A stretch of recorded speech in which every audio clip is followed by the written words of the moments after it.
This is the Situation Room, the only way to start your day.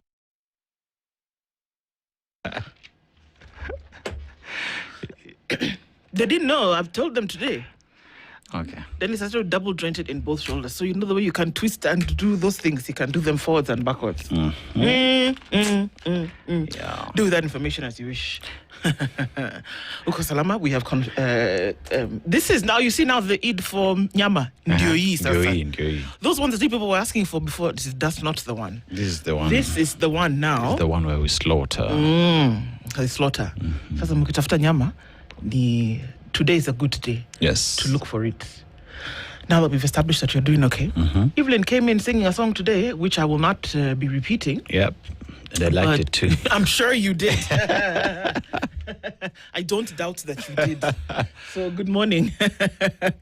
Evie, are you fine?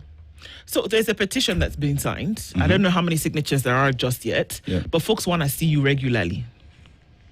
Regularly. Not just creeping in when you do like this and like that. They're just saying like every day you just come and tell me what. Do you know how they say in an event? Si lazima ukuje kwa microphone uongea. Ebu simama usalimia watu kwa hewa. For that's what they are. Salamia watu kama crusade. Just wave. Just wave. That's what they're looking for. So good morning. I know it's a public holiday and we just first of all wishing Eid Mubarak to all our Muslim brothers and sisters this morning, and as we're getting into the conversations that we will be having, we'll be having them anyway. And even as we get into a very good morning to you. Dennis Tolaseto Ndoko saying good morning at 12 minutes after 6 o'clock. This is the Situation Room. And as we get into it today, just very glad that you could join us, and we can see some of you already getting in and joining us. Toa duvet. It's not something that I do when I'm told often either, so I can understand. But toa duvet for now, and let's talk. Sindio? Yeah. All right. Muhimu sana. Kabisa. Yeah. Because even my gadget, God in heaven knows where it is. Wait a minute. I can't even reach. Anyway, we're going to have a conversation at 7 o'clock with Professor Naituli. And we're going to be talking about a number of things. We're going to look into the politics of the day because questions abound in terms of, okay, so guys, there's so much happening at the same time. Will people rig or not? Are people tribal or not? Are people united or not? Yeah. It's trying to find... we had a powerful conversation yesterday with Cyprian Yamamu about, you know what, guys? It is not political. There are certain things that you must do. Exactly. If you've decided to suspend the Constitution, you should be voting now in the direction of somebody who is going to enhance, not just enhance, but follow the rule of law and get things done. And some of those numbers that he was giving, wow, because they've done their homework. True. 38 times that the Constitution has been abrogated in the last 4 years. And you don't even know how many times before that. True. So those are the kind of conversations that we should be having and moving us in direction where you say, okay, fine. You know good men and women who will then be able to lead. Those are the people that you need to be putting into office, guys. Hello? We'll then again go into another political conversation with Wakili Jiru Degwa after that this morning. And so that allows us to then open the breadth of our conversation around, again, the politics, but what it actually then does mean when we are saying, don't teeter on the precipice of tribalism. You don't want to go there. It has destroyed people. It has destroyed nations. It has destroyed psyche for years. So both the gentlemen will join us today, and we're getting into the room to have those conversations with you. So very glad that you could join us. A very good morning to our audience on KTN today. And if you're tuning in around radio and online with us, our live streams are up on YouTube, Facebook, and on X. And we're also getting into it this morning with folks that we know that, you've just reached over to the site and you've put the radio on. Very good. Very good. Just from where you are, it's okay. Well, let's carry the conversation, but plug in anyway. Karibuni sana. And we were in Gabon. The Gambia. Yeah, we are in the Gambia. And one thing I think for me this entire week that has stood out when it comes to the Gambia is the fact that they use the traditional way in elections, so using marbles. And that works because they trust it. They believe that it is the best way for them to select who would be their leader. Now, the tradition is highly effective in ensuring privacy in a country with varying literacy rates. So everybody else is going biometrics, everyone else is going digital, everyone else is going paper ballot. They're saying, we will use the glass marbles because that is what we know, that is what we understand, and it is what we as a people choose to be the process of our democracy. Yep. You know, And it works. And I think that is beautiful. That is beautiful. I think a country like Kenya that is always having all these billions in terms of our elections, the Kenyan election being one of the most expensive. What can we learn from a country like Gabon when it comes to elections? It doesn't have to be that expensive. True. You know, yeah. But let's go to the proverb. Now, a fly has no one to advise it. It follows the corpse into the grave. Yeah.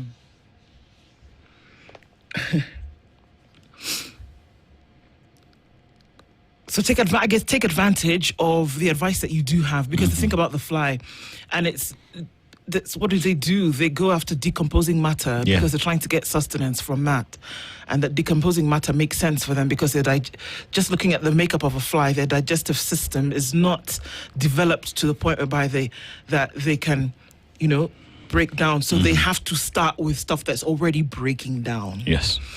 So they're going to follow that because they think that that's life. But you can imagine a corpse going into the grave and then they're seeking life, but essentially going towards you death. Go with it. Exactly. Yeah. And if somebody were to advise the fly, they would say, well, perhaps this is not where you want to go.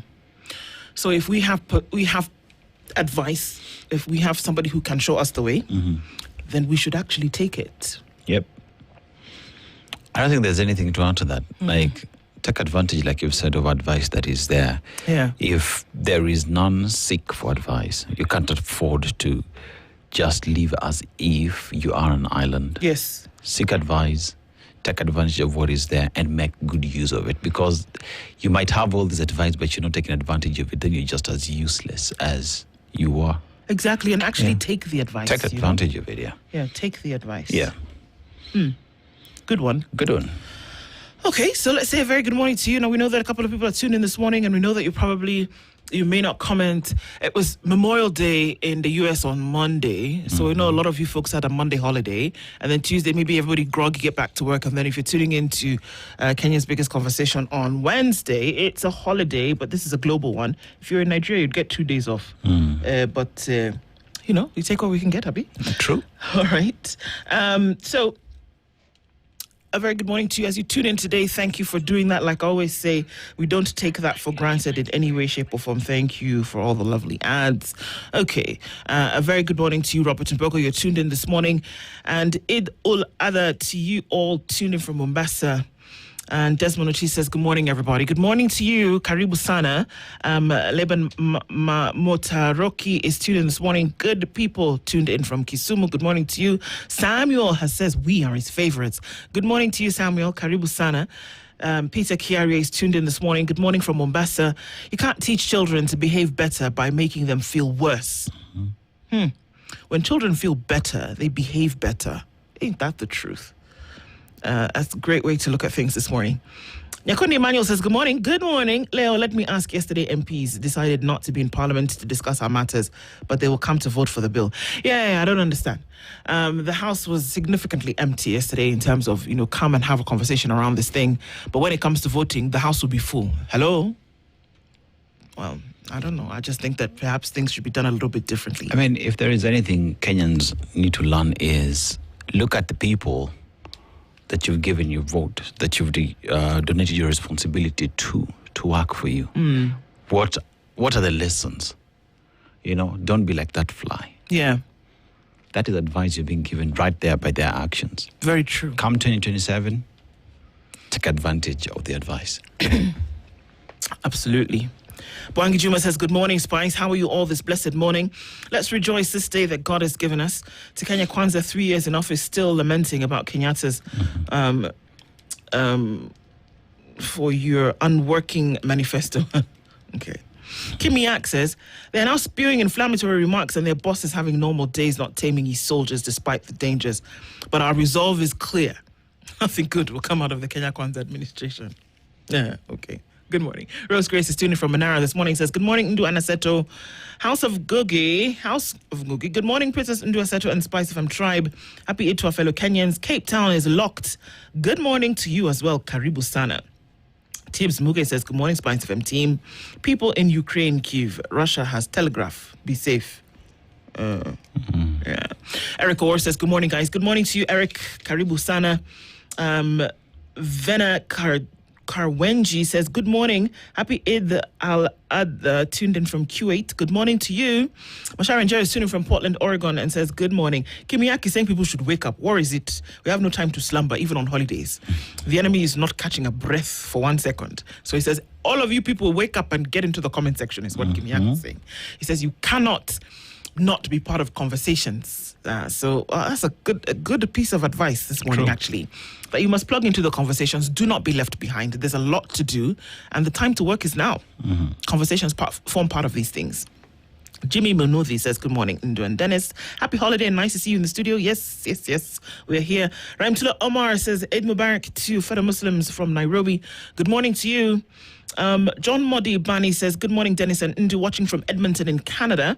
I'm a regular follower of your show. Watch it before I go to bed. Missing the other Dennis. Yes, as we are as well. So very good evening, morning, good night to you. As you're waking up with us, you might get back into it tonight. So Karibu Sana. Isa Kale says, well, he didn't say good morning, but I'm saying good morning for you, Isa. I'm staring at the government right now the way Michael Jackson was staring at Cyndi Lauper when she was singing her part in We Are the World. I know what you're doing, Isa.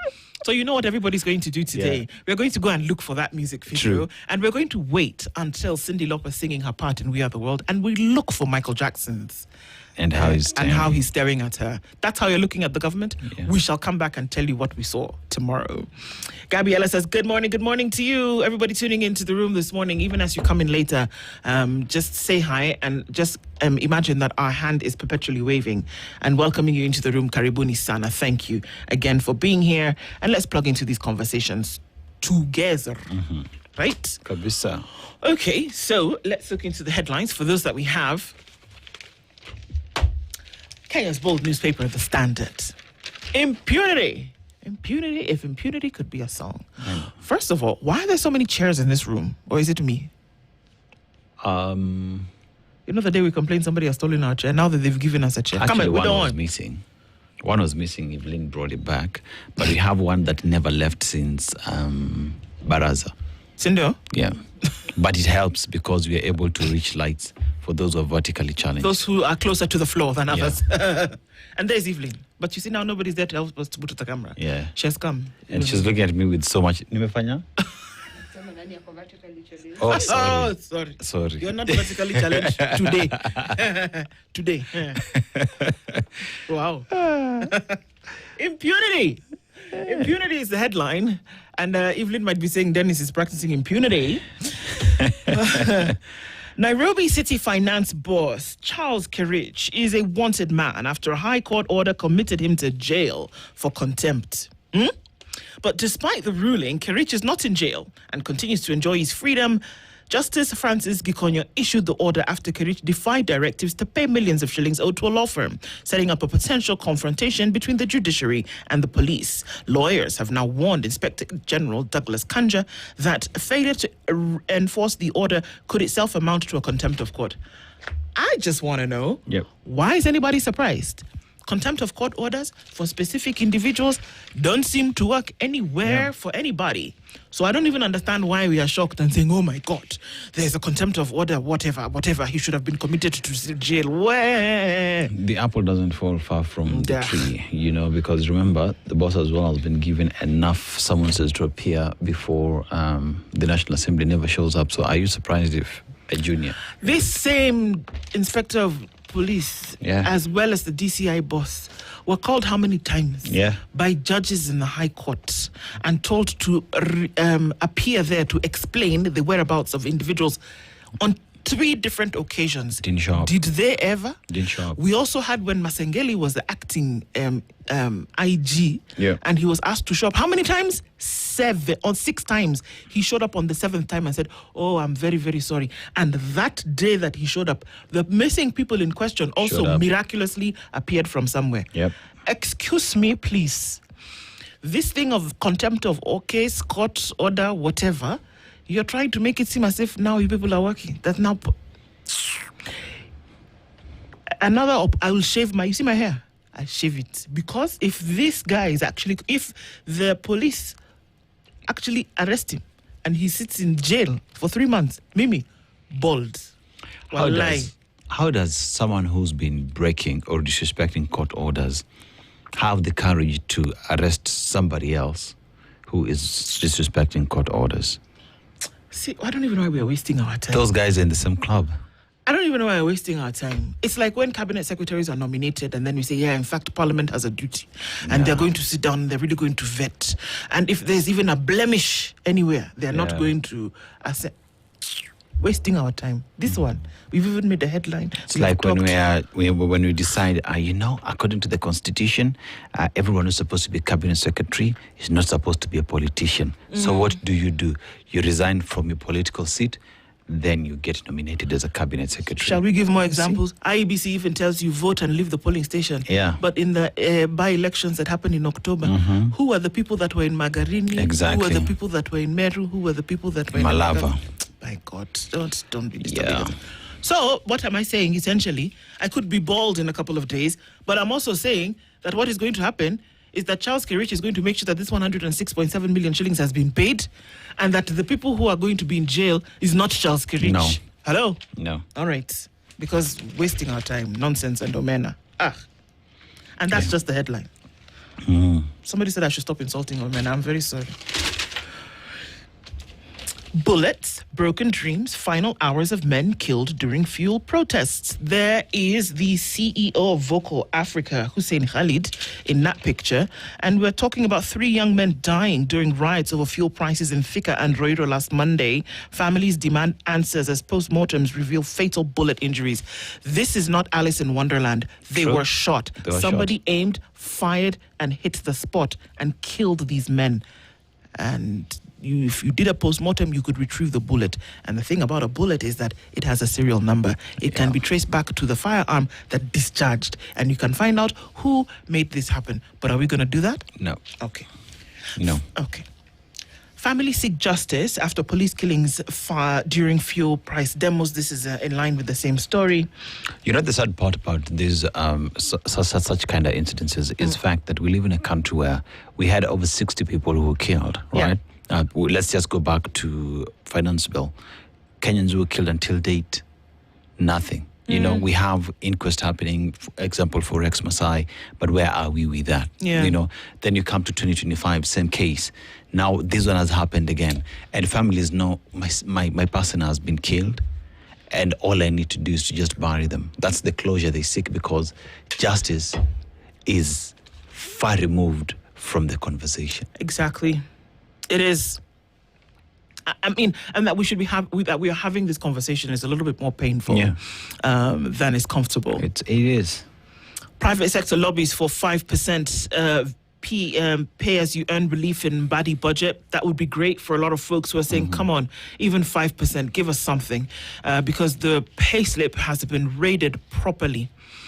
Yikes. And of course, I have a question, and we're going to probably have this conversation in the next couple of days. They're looking at the money that you're taxed, the money that leaves your pay that goes towards the affordable housing project. Is there a direct line between that money and the project? I'm just asking a question. Stop squeezing your face. Is there a direct line between that money that is collected and the project? We are having this conversation in the next few days because people want to know. People went up in arms about, okay, this money that you're taking from me, you said it's for me to eventually have a house later, or I contribute to this pool, we build houses for everybody. But then how do I, when I go to, we're going to have that conversation. Finance Bill 2026 tilts towards the wealthy but squeezes low earners.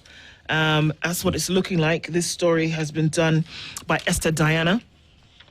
And, of course, there, we also looking on page 4 of this story of the city finance boss faces arrest after court jails him for defying orders. Well, has given an order to jail him. They've not jailed him yet, because if he was jailed, he'd be in jail. Amma? Yeah. Okay, just checking. Ruto allies beat drums of war as cohesion agency sits on the fence. Are you surprised that the cohesion agency is sitting on the fence? Where have they been sitting for the last, I don't know how many years? I don't want to even talk about the agency, man. Okay. No. Now, something occurred, even though occurred to me, that when the UDA Secretary General made the remarks that he made, he was speaking as the UDA's Secretary General. He was not only making his position known. He was speaking as the UDA Secretary General. Capish? Speaking on behalf of the party with majority in Parliament. And speaking on someone's behalf. Yes. Follow the trail. Follow the trail. Payslip to payslip is another headline. It's on page 8. Debts, mental distress push teachers to the brink. Oi, teachers are on the brink again, Bana. Oi. Mugatana hits back at Gachagua over attacks on police service. Okay. Baraza, this is the governor of Kakamega County. County projects are improving lives. This is what he has to say. And you know what I say? If they are, fantastic. Disclose your budget for prayer breakfast. Parliament is ordered. You people that go to pray and then you spend money on the prayer breakfast, how much is it that you're spending? Parliament has been told, hey, how much? And it's, again, this is interesting because who is asking Parliament to do this? The High Court in Nairobi. Is it going to be done? Your guess is as good as mine. Yeah. It'll be fun to know how much they actually spend on it. You know, I'm just asking a simple question, right? This national prayer breakfast usually has a bicameral house. Yeah. Right? And a few individuals were invited. Follow me. I reckon we don't need to spend not even a shilling. You know why? Because during the State of the Nation address, when the president is addressing the House, all these members of Parliament fit inside that house, right? And we have the plenary as well, the gallery where invited guests usually sit. I'm assuming the invited guests could sit at the gallery and be part of that prayer in that house. One asks the question then, can that happen? What stops it from happening? And if that would go against the rules of the House, can we amend the standing orders of the National Assembly to allow the national prayer breakfast to happen in there to save and cushion Mwananchi from accruing any expenditure? But let me ask you something. This national prayer breakfast, is it an event that they said they'll be doing? Is it in the parliamentary schedule? Is it a must? I'm just asking. I think it has been a tradition. It's traditional. Yeah. It is not like... No. Okay, I think it's... it's expected it to be done. Yeah. But then they're saying, okay, there's some game here afoot. So that's why the High Court has said, tell us how much you're spending on it, and then we can let you know if it makes sense constitutionally in terms of how much. You'll be shocked at how much is actually being spent. I reckon let's take that proposal, let's have it in the National Assembly. The bicameral house, it can accommodate all these members of Parliament. And because usually, whenever there are even business... So you don't have to go to a hotel to have breakfast? You don't have to do that. You know, there is, even when Parliament usually has its sittings, we see students at the gallery. So the invited guests can go at the gallery. And we have that prayer in that house. When you leave, people can queue China Mandazi, go home. But they're actually praying, Abi? Yeah, there's even a choir. National choir, National Assembly choir. Okay. And I think Cherargei as well usually leads the hymn and whatever. Wow. Yeah. It's true. You know what we're going to do now? Yeah. So that people can just relax a little bit. And my pen just left the WhatsApp group. Yeah. Because people are already starting to get angry. Let's take a break. And we've only reached page 10 of the Standard. It's just breathe a little bit, guys. I don't know that there's much traffic on the streets this morning, but we'll look at the weather and traffic anyway, and then we'll come back and then we'll get past page 10. But then Dennis will come and tell us who sings what. Yeah. It's okay. It's all right. This is the Situation Room, the only way to start your day. This is the Situation Room, the Spice FM Nairobi. Okay, so, and these are just headlines, so we've not even gone into the details of the story. So we're continuing looking into the headlines.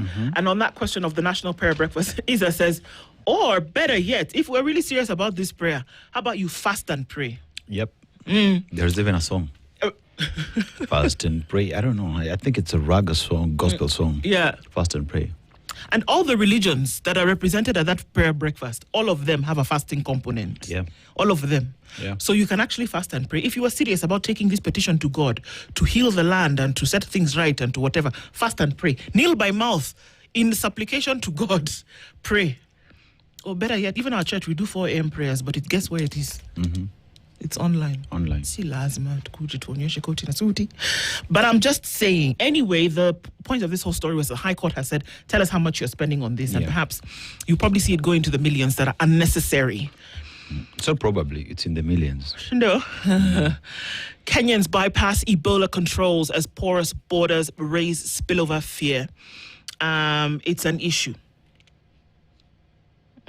It is. But you see, over time, Ndu, I still go back to how we operate at our borders, right? Yes. You find that it's at these borders where you make it so difficult for people to operate within these borders. Moving has become very difficult from one country to the other, where people got tired and decided to find other ways of crossing to other countries. So today, even as you tell people about health concerns, they still remember how difficult you've made it for them to do what? To use these borders. Because these border points, these border stops, whatever, are not friendly to citizens from both sides. If they were friendly, people would always know, I will pass here, I know they will take care of me, they will know where I am, and I have no reason to worry. But you get there, they want bribe. You get there, someone wants you to go print a certain document in their cyber cafe at the corner. You know, someone else for you to just do genuine business makes it so difficult for you that people decided, you know what, we will stay away. I'm not saying that what people are doing is right. I'm just saying perhaps we need to relook how we operate at these borders to make it friendly for Kenyans and Ugandans for us to use these borders. But Kenyans as well, this is a clarion call. Ebola is a highly contagious disease. It is. Take care of yourself at whatever cost. And the thing is that it doesn't show. It doesn't show. When you're walking about, you wouldn't be able to tell. So you actually must be careful. On the opinion pages today, Faith Wekesa talks about we should now confront the reality of adolescent sexuality. Yep. We should. Because the things that children are getting into, whereby they've not fully matured to have conversations around what, or just not even conversations, but action around the demands of sexuality is not a joke. It isn't. And we're putting children in a more demanding situation by not educating when it's necessary. It's an iffy conversation because nobody wants to talk about it, but we also see that the effects of not talking about it can be disastrous later on in life. There is a quote there that has been given by the Deputy President, Kithure Kindiki, and I think it's interesting. Let me just read it. Those in opposition lecturing us on how best to run the affairs of the country are not angels who have just fallen from the skies. They occupied high positions in government, including the position I currently occupy. They have nothing to show for their time in office. I'm asking, show us what you've done with your time in office, yet regardless of the position you held. So let's go to security when you're Interior Cabinet Secretary. What do you have to show now that you're Deputy President? Tell us what it is you're doing that is different from those who were there so that we can say you are the angel that we want. Stop comparing yourselves with people who've occupied that office. It is your time to be in that office to do your job, to reign, to do your job, and to shine or not. Those are options I've given you. If you choose to shine, shine. If you choose not to shine, don't. But it's interesting because I think we hear him a lot more vocal now. Yeah. But the truth is that 2, 3, 4 groups of people have basically said, excuse me, we're coming for that position. Yeah. And this is what we want. So maybe this is his way of then trying to protect his seat amongst the voters or whatever the case may be, or even amongst those who will then choose who a running mate will be if it is going to change from him. So if it's going to change, it's probably him trying to fight for his life. Because let me tell you something. We can politicize, we can romanticize, but if you've been working and there's something significant that you've been doing, it will be seen, period. And that's exactly. And I keep saying a lion just roars, and you know it is a lion. It is a lion. It doesn't go around in the grassland saying, "Hey, excuse me, hyena, I'm a lion." I'm a lion. Hello, Secretary Eagle, do you know that I'm a lion? Hello, elephant, do you know that I'm a lion? No. All these people know that you're a lion because we see and we know, we understand. Yeah. So if you have to go and tell people, then perhaps... So, you don't need to tell us. Their best report card will be given to you by us. You know what I mean? Exactly. Especially when it comes to counties, because he chairs the ABET? Well, not ABET. IBEC. He chairs the IBEC, right? Mm-hmm. So how has his office performed in ensuring that counties get their share of revenue and actually meeting the development agenda in time? It's just based on that alone, we can give you the report card. But it's anyway, true. Let's keep comparing. So that's interesting.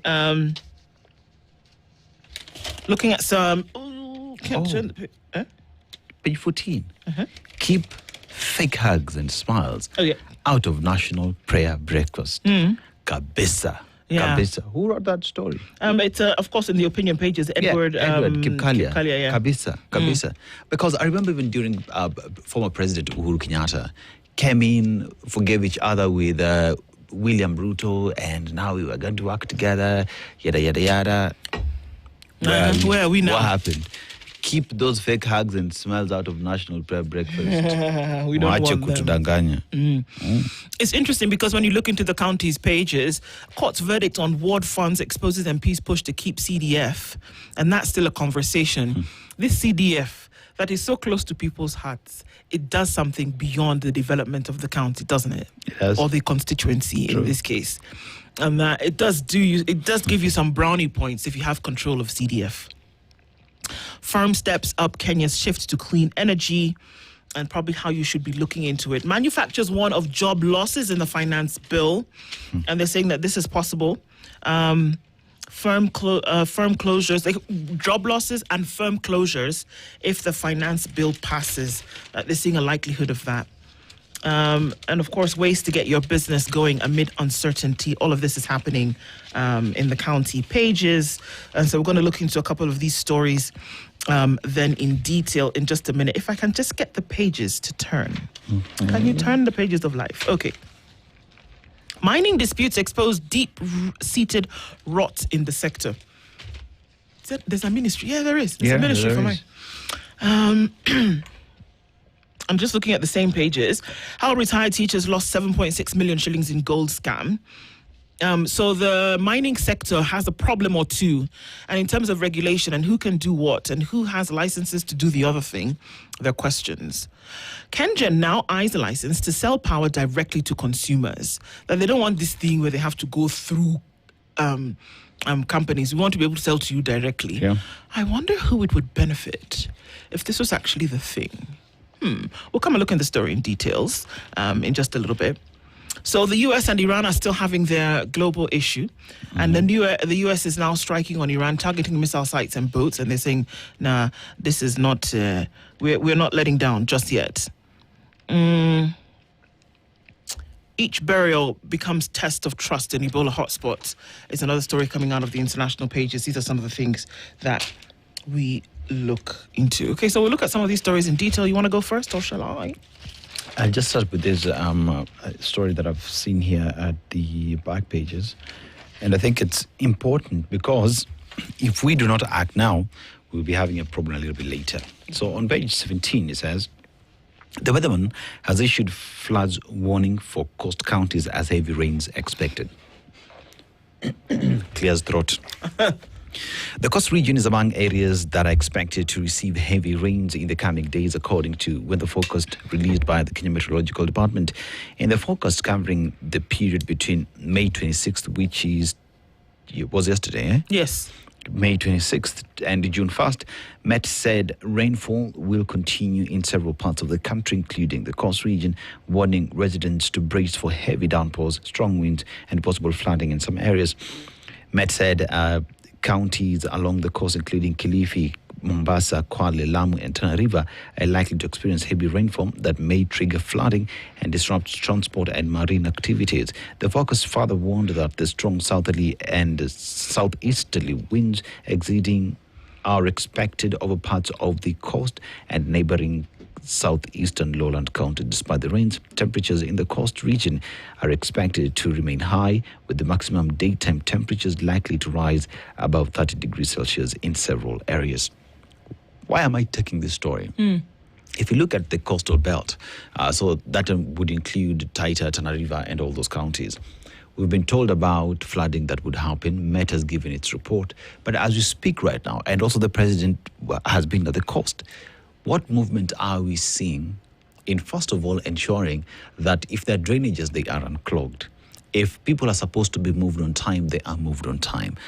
Because when it comes to fast, we'll be counting people dead, businesses destroyed. Yet we were given the information and we never did anything with it. And I think this is the point where we have to communicate to the people from the coast and tell them, the rain is coming. It will flood. It is dangerous for you.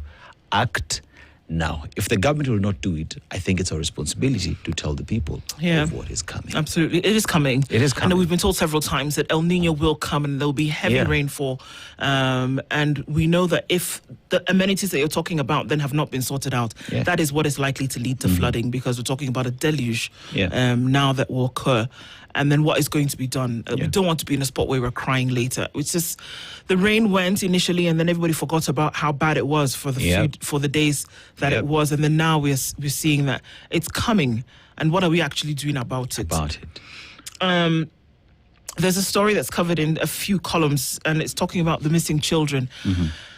So I just need to breathe for a little bit, because yesterday we did hear from security agencies, from the government spokesman, that, this number of 10,540 children missing in Kenya is not true.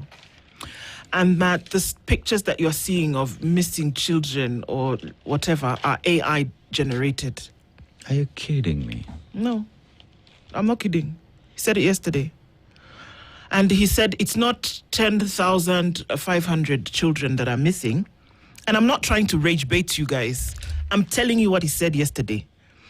And it gets better. He then said, actually, you know what? The number of children that are missing in the country are 39. They're not 10,000 and whatever since January 2025. They're 39. So when I heard this, I said, okay, that's okay. I said my initial reaction would have been to be vexed. But I said, Ndu, let's have a meeting. Yeah. Shall we relax for a minute and just calm down and listen to what this man is saying? So we did, Ndu and I. We had a meeting. And then I said, okay, he has said they're 39. Okay, find those 39. Okay. You understand? Let's use 39. Let's use 39. Let's go with 39. Where are they? If now you want us to put that responsibility squarely at your feet, and you said that it's like 21 billion shillings did not disappear from Aurora and Kimura area. It was only 7 billion. Okay, where's the 7 billion? Yeah. It's not 10,500. It is 39. Okay, where are their children? How can you help us find them? They're somebody's children. They're somebody's sister, brother. They're somebody's. Can we find them? Have you put the safeguards in place to find the 39? Let me tell you. Come on. The government... like that cabinet secretary appears as if he works for an advertising agency where his purpose is to just come up with statements that go on billboards. I mean, what the actual hell are you saying? What are you saying? Like, one person, let's even use a single child has disappeared. Let's use one. Okay, so this child is missing. Where is that child? What's your responsibility in making sure that that child is united with a family?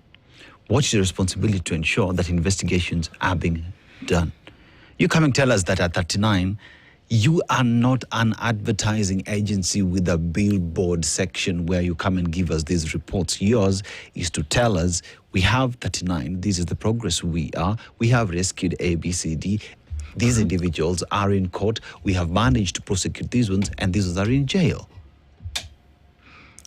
If you should be very worried if every time somebody comes with some information and the response that is given is that in this technology space, it is AI doctored and or generated, and that those numbers are inflated, you should be very worried if that is the response that you get. You should also be worried if another response that you get is, I was misquoted, or whatever I said was taken out of context. Excuse me, don't take this out of context. Right now, if we are saying that only 39 children are missing in this country and that number of 10,500 is inflated, doctored, generated, how many other ATEDs that you want to use, find the 39. Yeah. We bring it. If it's your bluff, we're calling it. There are people who are missing, even if they are 1 or 3. Where are they? Where are they? You said that they were doctored. People were pulling bodies out of quarry about 2 years ago. You said that those were not real. What were they? What were they? If the response is that it is manufactured, it's a lie, it's propaganda, it's the opposition, it's who from the mountain, because those are the things that are about to start coming out now. If that is your response, then we should be very worried about then how about the people who have put these numbers together, the people who sit in offices every day and have to get a phone call on their toll-free number and say, we can't find this child. A picture is presented of how this child was dressed, where they were last seen, where they were going. The one alone that the 15-year-old girl was moving babies. It's just that they found her with a 2 to 3 year old. Were you even aware? I'm just saying, if the response to things like this is that it cannot be true because it was doctored, we have a big problem. You know, when you hear such statements, yet we know individuals within our spaces who have been in spaces where someone has lost their child. And I'm talking about 2021. We are in 2026. It's 5 years. That family has never seen their daughter. We are in these WhatsApp groups. Every day someone sends you something to share. You know, there's a child who's missing. They've not been able to be reunited with their kin. Then you see someone comes about and say, it is AI generated. Imagine individuals who've gone and given us the 10,000 have traced these children to their families and determined that they are lost. The most responsible thing one would assume is the government would meet with these agencies, take those numbers and work together to finding a solution. AI generated. He said that they are 13. Anyway, see. City finance boss faces arrest over court jails after court jails him for defying orders. We're following that story, by the way. This one of missing children. Somebody has to do something. Somebody has to. Will, even if you want to stand up every day and make a statement, we'll bring it to you. Because this court and the ball, this very big ball, is in your court now, because especially now that you've pronounced yourself. You know, before you were saying that everybody has a role to play, and we have not abdicated anybody from that responsibility about protecting our children as communities, families, society. But then now you have joined it and said that the people who said their children are missing are lying. Okay, very good. Those 39 on your case. City finance boss faces arrest after court jails him for defying orders. The Nairobi City finance boss the Nairobi County finance boss is insisting he cannot be arrested despite a high court order committing him to 3 months in jail for contempt, according to a law firm. No sooner than he said, arrest who? Are you serious? Oh, my child! Look is at it my yourself. look at you and look at me? Yeah, who do you want to arrest? Who do you want to arrest? Or is it my shadow somewhere? You. In short, what he said, and you jinga peleka huko. You're drunk on omena. Charles Kerich, who was handed the custodial term for failing to pay more than 106 million shillings to a city law firm, is said to be openly claiming that his connections will shield him from arrest. Do you know who I've had arrest? Yeah. Do you know me? Do you know me? Do you know me? Get the hell out of here, because I am unbogable. What? Yeah, he said, arrest. Who the hell is you looking at?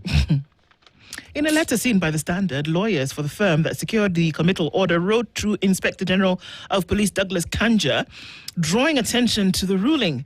They are demanding his immediate arrest and warning that any police officer who declines to execute the order on the basis of alleged connections will face criminal liability.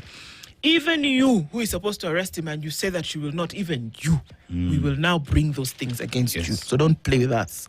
According to a letter from Ogado and Company advocates through lawyer Gordon Ogado, we are instructed, and I quote, and we are obliged to place on record that the contemnor, did you know that the person who is held in contempt is called a contemnor? Yeah.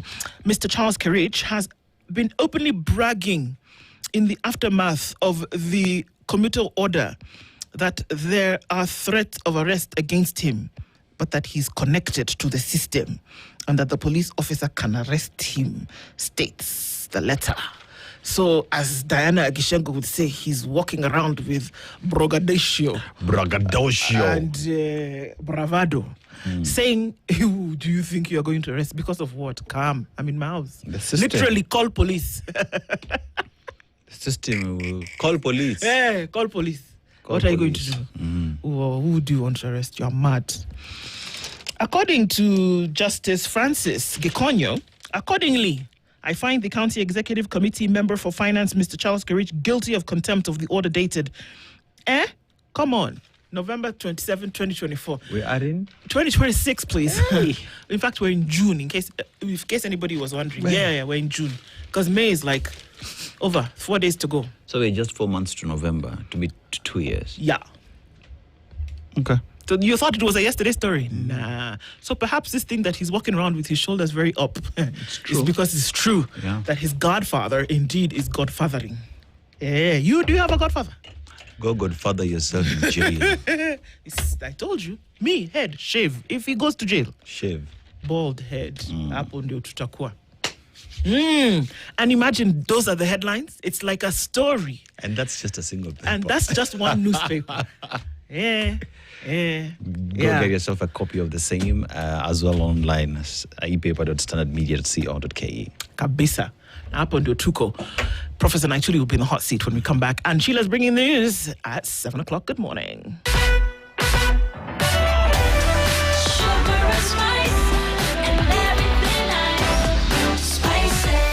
Spice up your life. This is the Situation Room, the only way to start your day.